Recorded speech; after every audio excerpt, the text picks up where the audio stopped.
Mark Watson, Hi. thank you for joining us on In-Joke. Oh, that's all right. Is that what it's called? In-joke? Yes, yes. You students, you're always referencing things. Thanks for having me. Thanks for coming back. You've had a couple of immensely popular seasons at previous festivals. I like it when questions start like that. Yeah. You're pretty amazing. Yeah. How what are do you getting put- better? Yeah, it's awesome, isn't it? Every year I think, how am I going to top last year? And just somehow...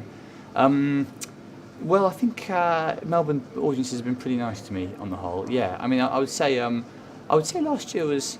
I wouldn't say immensely popular. I would say it was significantly popular. It was fine last year. It was good. I was happy last year. Adequately popular. It was adequately popular last year. This year, I have targeted immensely popular. That is our kind of marketing strategy.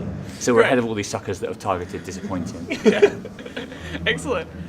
You do quite a bit of audience participation. Just like usually, there's projector involved, typing out to the audience. There was a bit of that last year. Yeah, this year I've got there's some idiots shouting away, like doing some sort of comedy rehearsal or some crap. Like this venue wasn't made just for interviews. Well, no, but still a bit of respect, you know. You can do that any time, guys. Yeah, I like to. Well, this year I've got a thing where audience can text me as they come in. And there's a number which you can scan on your phone and all sorts of stuff like that. And then the idea is I sort of gather information about my audience, which I can use during the show. So yeah, I like to interact with people, but not in too intimidating a way, because I don't like people feeling like you're in the front row of the.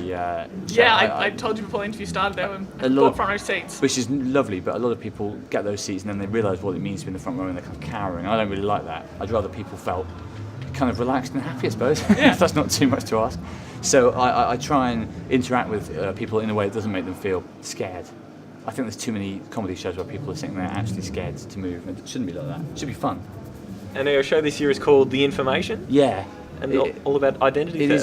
is all about information, the sort of the age of information that we live in now. I had my identity stolen in a sort of one of these scams, so someone was able to hack into my bank account. So that's kind of the starting point for the show. And the show is just about the internet, the power of the internet, and the weird. It's a weird world we live in now, where everyone kind of can just find out everything by Googling. People can Google you. It's a strange thing for me, and I've got a kid now, so I find it odd that he's going to grow up knowing, more than I could have possibly known at his age. Yeah. So the show is kind of about that, the relationship between us and information. What was the scam, if you don't mind? Was it a Nigerian bank one? It wasn't quite as stupid as that, but it's the same kind of thing. It's one of these things where your bank, someone claiming to be your bank, says, Yeah. we just lost some of your details, can we have them again? Yeah. And I shouldn't have replied to it, but I was drunk, so I did. So among other things, I learned that you shouldn't conduct your business while hammered. And it's just like when I read it back, it was stupid. But they've got the logo of the bank, and it looked kind of professional. But everyone knows you should never give information like that. I don't know what I was doing. Do you feel required to put some sort of disclaimer in your show, like, guys, don't try this at home? Well, yeah. I mean, I think people will come away from the show with a fairly clear idea that they shouldn't respond to those emails, if nothing else. Yeah. Yeah. So you're a one-man crusade to try and ensure people don't give away their personal information? I am basically safeguarding the people of the world from these scammers, yeah. No one else is doing that, it's only me. Other people are just sticking to the jokes, but I'm actually trying to help people's lives here.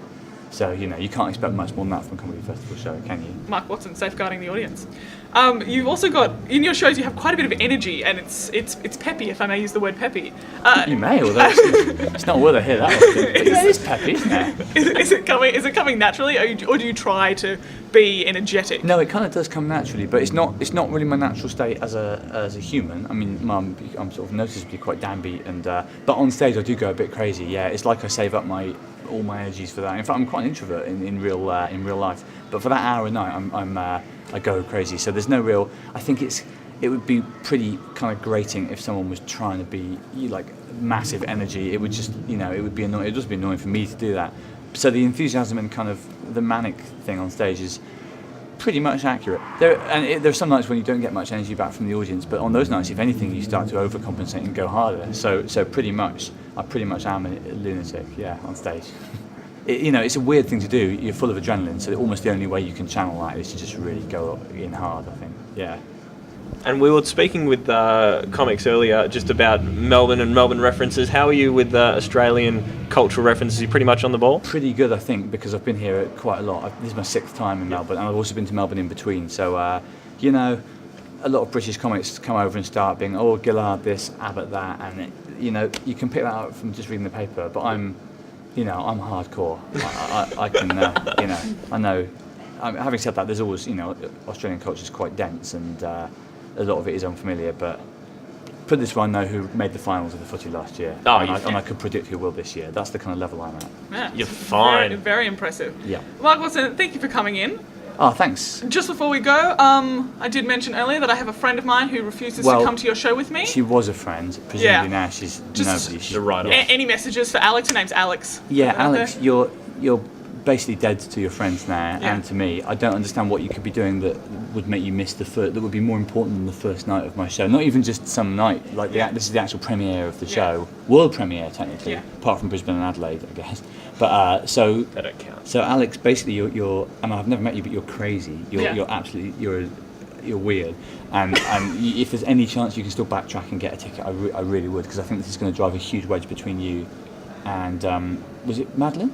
It doesn't matter. She's dead to me now. Yeah, Doesn't there you go. matter. Anyway, your friends don't have names anymore. That's how bad things are. So for God's sake, if there's still time when you see this or hear this, do come to the show. I hope it's not too late for Alex. Great. Thank you. Mark, it's been a delight. Thank you very much.